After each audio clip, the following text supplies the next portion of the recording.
오늘 아침 뉴스 연구소. 오늘 아침 뉴스의 맥을 짚어드리는 시간 뉴스 연구소 두 분의 패널 소개합니다. CBS 조태임 기자, 뉴스톱 김준일 대표 나와 있습니다. 안녕하세요. 안녕하세요. 네. 첫 번째 어디로 갈까요? 네, 김만배의 굳게 닫힌 입. 굳게 닫힌 힘. 대장동 사건 키맨으로 알려진 김만배 씨가 구속 기간이 만료가 돼서 오늘 새벽에 석방이 됐죠. 네, 지금 모두 이제 김 씨의 입에 주목을 하고 있는데요. 예. 앞서 남욱 변호사라든지 유동규 전 본부장이 석방 뒤 이제 폭로를 이어갔던 만큼 이 김 씨가 어떤 입장을 내놓을지 굉장히 궁금했었는데 김 씨는 별다른 입장을 내놓지는 않았습니다. 이제 취재진의 질문에 소란을 일으켜 여러모로 송구스럽다. 향후 재판에 성실히 임하겠다 말하고 차에 올라탔고요. 김 씨는 이제 석방 전 입장문을 통해서도 법정에서 모든 걸 말하겠다 이렇게 말했습니다. 법정에서 말하겠다라고 하면 뭐 기자들이 묻는 건 답하지 않겠다. 네. 언론 인터뷰를 하지 않겠다. 뭐 이런 정도로 해석할 수 네, 있을 것 같아요. 맞습니다. 그러니까 남욱 변호사나 유동규 전 본부장은 결을 달리하는 건데요. 유 전 본부장과 남 변호사는 최근 과거 했던 발언과 달리 이 대장동 의혹에 이재명 대표의 책임이 있다 이제 주장을 하고 있는데 김 씨는 여전히 천화동인 1호의 지분은 모두 자신의 것이다 이런 입장을 유지하고 있습니다. 지금 이제 김 씨의 진술이 중요한 건 남 변호사의 최근 발언 등이 대부분 김 씨에게 전해 들었다 이런 형태이기 때문에 이 남 변호사의 진술이 증거 능력을 인정받기 위해서는 발언 당사자인 김 씨가 직접 이 말을 확인해 줘야 하는 상황입니다. 확인해 주지 않으면 그 증거 능력이 떨어지거나 아예 기각될 수밖에 없겠죠. 그렇죠. 법정에서 이제 이거의 각자의 진술의 진위를 놓고 이제 분쟁이 벌어질 텐데 어저께 간단히 설명을 드렸는데 쉽게 얘기를 하면은 지금 두 가지, 하나는 형량을 줄이는 방향, 하나는 돈을 지키는 방향으로 각자의 입장이 다 달라요. 예를 들면은 남욱 씨 같은 경우에는 나는 시키는 대로만 한 거지 죄가 없다라고 한다라면은 나 김만배가 돈 가져오라고 했다, 유동규가 돈 가져오라고 했다, 그리고 그들이 누구누구한테 돈을 전달하는 목적으로 했다, 이런 거를 이제 다 진술을 하는 식으로 이제 나오는 거고, 김만배 입장에서는 만약에 이게 뭐 유동규 거다, 뭐 그분 거, 유동규 거다, 아니면 뭐 정진상, 김용 거다라고 하면 다 몰수됩니다. 428억을 총 다 몰수될 수 있는데 현재 소유권은 지금 천화동에 있는 화천대유가 가지고 화천대유는 김만배 거거든요. 그러면은 이 400억 원을 지키기 위해서라도 이거는 전혀 사실이 아니다라고 부인할 수밖에 없는 거고, 또 하나는 뭐 공직자한테 뇌물을 전달하면은 본인의 죄가 더 늘어나잖아요. 그러니까 이거는 자기는 아니다라고 이제 부인을 할 수밖에 없기 때문에 재판 과정에서 그러면 누구의 진술이 더 신빙성이 있느냐, 이거를 가지고 이제 치열한 법리 다툼이 있을 수밖에 없고 서로 이제 논박하는 이런 과정이 지금 눈에 뻔하게 이제 전개될 거라는 거죠. 그러니까 남욱 씨 같은 경우는 형량 줄이기, 그리고 김만배 씨는 형량 줄이김과 동시에 돈 지키기, 뭐 이런 것들이 지금 그 어떤 어간에 깔려 있다라고 이해할 수 있다는 말씀이시죠. 예. 네, 조태임 기자.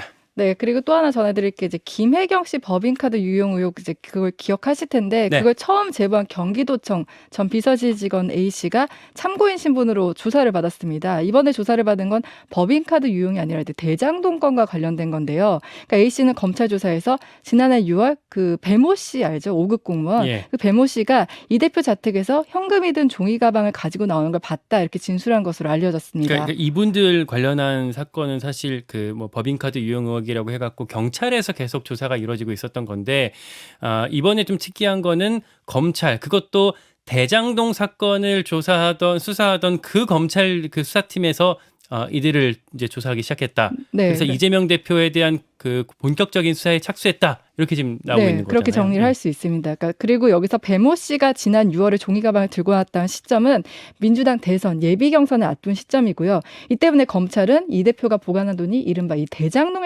일당이 건넨 돈이 섞여 있는 거 아니냐 이렇게 염두하고 이제 수사를 하고 있는 겁니다. 민주당은 반응이 나왔나요? 네, 민주당은 이제 어제 그 보도 이후 즉각 반응을 냈고 이제 구체적으로 돈의 출처를 밝히고 설명했는데 예를 들어 선거 기탁금, 경선 사무실 임차를 위해 당시 보유하던 현금으로 이 대표 명의의 통장에서 2019년 3월과 10월에 인출을 했고 또 모친상 조의금 등이다 이렇게 설명을 했고요.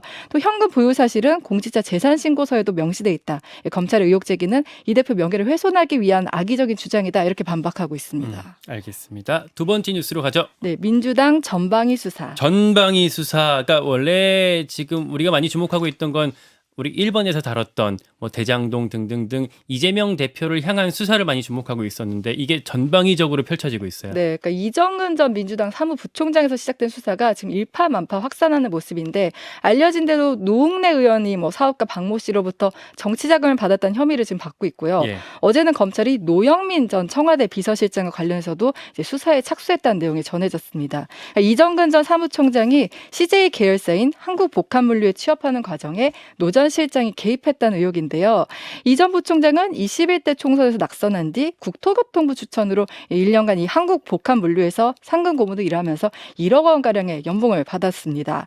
검찰은 이 씨가 이 물류 관련 전문성이 없는데도 고문직에 추천하는 과정에 노 전 실장 등 청와대 인사들이 개입했을 것으로 보고 있고요. 예. 또 이것과 별개로 송영길 전 대표도 공직선거법 위반 혐의로 검찰에 불구속 송치됐습니다. 검찰의 보안 수사를 요구하며 경찰이 사건을 되돌려보낸 상태인데 이건 이제 지난 6일 지방선거 당시 서울시장 후보로 출마했을 때 과거 오세훈 시장 재임 8개월 만에 서울시 부채가 4조 7천억 원이 증가했다는 내용을 게시한 혐의인데 이게 실제로는 1년치 부채 규모인데 8개월로 적었다. 그래서 이제 잘못된 내용을 게시했다 이겁니다. 그리고 또 오형은 제주지사도 공직선거법 위반 혐의로 지금 기소됐습니다. 그러니까 이게 지금 말씀 주셨던 인물들이 노웅래 의원 같은 경우에는 민주당 비주류, 노영민 전 비서실장은 친문, 네. 송영길 전 대표 비주류, 오영훈 제주지사는 이제 친이낙연계. 그러니까 뭐 이재명 대표 쪽뿐만 아니라 다양한 계파, 뭐 비주류까지 동시에 이제 수사가 이루어지고 있다 이렇게 해석할 수가 있을 것 같아요. 거기에 뭐 서해 공무원 피살 사건 해가지고 지금 뭐 서욱, 예. 뭐 이제 막 박지원 등등 해서 뭐 민주당 다 걸렸다 지금 다 이 관계자들이 수사를 받고 있다 이렇게 보면 될 것 같은데. 그러니까 이제 문제는 이제 검찰이나 경찰이 수사를 뭐 열심히 하는 건 좋은데 이게 공교롭게도 다 야당에만 칼끝이 겨눠지는 거예요. 어제 되게 상징적인 일이 있었는데 예. 어제 법무부가 가석방을 이제 심사를 해서 발표를 했는데 원유철 전 의원하고 최흥집 강원랜드 전 사장이 예. 이제 가석방이 됐어요. 출소가 됐어요. 근데 이 사람들이 원유철 같은 경우에는 기업으로부터 산업은행에서 대출을 해주겠다. 알선 청탁, 대출 청탁에서 수뢰를 한 사람이고, 그래서 지난해 7월에 이제 대법원 확정 판결로 그랬죠. 이제 예. 됐고, 최흥집 강원랜드 사장은 그 유명한 강원랜드 청탁 사건으로 예. 징역 3년 받았거든요. 근데 검찰이 지금 오늘 어제 수사 들어간 게 노영민 전 대통령 비서실장의 취업 청탁이잖아요. 그러니까 취업 청탁 한쪽에서는 검찰에서 치고 있고 한쪽에서는 잡아 들여놓은 거 법무부가 다 법무부에서. 풀어주고 예. 이게 사람들이 보기에 이상하다라는 거죠. 게다가 뭐 김경수를 안 풀어줬어요. 어제는 김경수 전 지사는 가석방에서 제외됐는데 뭐 드루킹 사건으로 드루킹 사건 예. 뭐 안 풀어줄 수도 있는데 이게 이제 사람들이 보기에는 이상하다라는 거죠. 그러니까 같은 시점에 이게 이루어지니까 좀 의아하다고 여겨질 수 있다는 거죠. 그리고 이제 노영민 전 대통령 비서실장 같은 경우에는 이게 소위 말하는 낙하산이잖아요. 이제 보통 우리가 이제 정권이 바뀌면 낙하산들이 막 꽂히는데 공기업이 아니라 사기업이라서 이게 문제가 되는 거잖아요. 근데 당장 지금 이 정권에서 이은재 전 의원이 전문건설 공제조합이 11월 달에 취업했거든요. 여기도 사기업이나 마찬가지예요. 근데 이은재 의원은 아무런 전문성이 없습니다. 이정근 전 사무부총장하고 똑같아요. 아무런 전문성이 없는데 지금 여기 조합에서 3억 원 지금 연봉을 받아요. 그럼 이 사람은 누가 꽂았느냐? 그럼 이것도 수사를 해야죠. 만약에 노영민을 수사를 할 거면은 이런 것도 수사를 해야 되는데 검찰의 칼이 항상 한쪽으로만 쏠려 있다 이런 불만들이 나올 수밖에 없는 거죠. 그리고 이은재라면 그 사퇴 요정 이은재 사퇴 전 요정 의원. 뭐 예. 아까 진기 요정 뭐 이은재 네. 거기에다가 이제 김은혜 홍보수석 같은 경우도 경기도지사 최근에 예. 그게 이제 경찰에서 불송치를 했어요. 얼마 전에 그러니까 결정났죠. 남편의 재산을 16억 원을 축소 신고했다. 그런데 지금 민주당 출신이었던 양정숙 의원 같은 경우에는 동생 명의로 보유하고 있는 부동산을 재산을 누락해가지고 이게 기소돼가지고 1심에서 벌금 300만 원 받았거든요. 그러니까 이것도 이제 그러니까 형평이 안 맞는다. 그래서 뭐 민주당에서 재정 신청을 한다 그러는데 그러니까 이게 민주당 입장에서 보면 상당히 지금 불쾌하다 이렇게 볼 수밖에 없는 그러니까 거죠. 각각의 사건을 따져보면 분명히 나름대로 이유가 있긴 하겠지만 동시에 이게 이뤄진 타이밍이 있기 때문에 의아하다는 반응이 나올 수밖에 없다는 것 같습니다. 주태임 기자, 국정조사가 합의됐죠. 네, 어제 이제 여야가 이태원 참사 국정조사 실시에 전격 합의를 했는데 한마디로 정리하면 선 예산 처리 후 국정조사로 정리할 수 있습니다. 예. 서로 조금씩 양보를 하면서 이제 합의에 이르렀는데요.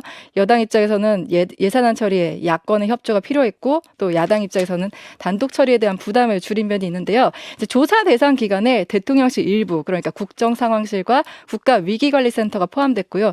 이외에 뭐 국무총리실, 행안부, 복지부, 뭐 서울시, 용산구, 소방서 이런 다 포함이 됐습니다. 근데 야당이 애초 요구한 대통령 경호처와 법무부는 제외하기로 했습니다. 그러니까 이들 기관은 이태원 참사가 용산 대통령실 이전으로 인해 뭐 경호 인력이 부족했다던가 마약 수사에 치중한 결과라는 이제 야당 주장과 관련된 곳이거든요.